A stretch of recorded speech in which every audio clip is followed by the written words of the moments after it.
12 ফেব্ৰুৱাৰী হয় 12 ফেব্ৰুৱাৰী 21 ফেব্ৰুৱাৰী কিমান কৰিব 12 ফেব্ৰুৱাৰী CI2 সহ দেশৰ শ্ৰমিক সংগঠনসমূহৰ যৌথ মঞ্চই অহা 12 তাৰিখে কিয় সাধাৰণ ধৰ্মঘটটো ভাৰত বন্ধত ৰূপান্তৰ কৰিবলৈ আহ্বান দিছোঁ। কাৰণ আমি দেখিছোঁ যে শ্ৰমিকসকলৰ যিটো নেকি 8 ঘণ্টীয়া কামৰ ব্যৱস্থা আছিল, এই শ্ৰম কোডৰ মাধ্যমেদি এইটো 12 ঘণ্টা 14 ঘণ্টা পৰ্যন্ত কাম কৰাবলৈ বাধ্য কৰাব, কিন্তু মালিক পক্ষৰ বিৰুদ্ধে শ্ৰমিকসকলে মানে কোনো আইনী ব্যৱস্থা ল'ব নোৱাৰিব। যিটো আমি স্বাধীনতা সংগ্ৰামৰ আগত এই যে শ্ৰম আইন আমি শ্ৰমিকসকলে বিভিন্ন আন্দোলনৰ মাধ্যমেদি অৰ্জন কৰিছিল, এই আইনে এই শ্ৰমিকসকলৰ যিটো নেকি অধিকাৰ, এই অধিকাৰ খৰ্ব কৰিব।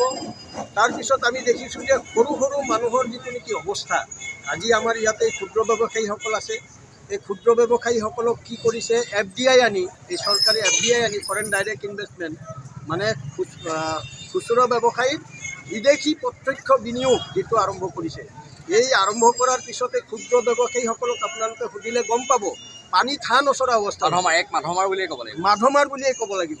গতিকে আমি সেইকাৰণে চবকে, ক্ষুদ্ৰ ব্যৱসায়ীৰ পৰা আৰম্ভ কৰি টমটম চালক হওক, গাড়ী চালক হওক, চবকে আমি কৈছোঁ, গাড়ী চালকসকলক আমি ধৰক দৰিদ্ৰ নিচলা যিসকল ব্যক্তি আছে, দিন হাজিৰা কৰি খোৱা সকলোকে আহ্বান জনাব। আমি এইটো সদায় CI2 বা এই শ্ৰমিকসকলে আমি তাৰ শ্ৰমজীৱী মানুহৰ পক্ষত আছোঁ। গতিকে শ্ৰমজীৱী মানুহৰ ওপৰত যেতিয়াই আক্ৰমণ আহিব তাত আমি মাৰ বান্ধি থিয় হ'ম। লাগিলে ধন্যবাদ, মোৰ লাইফৰ কাৰণে ফোন আহি আছে।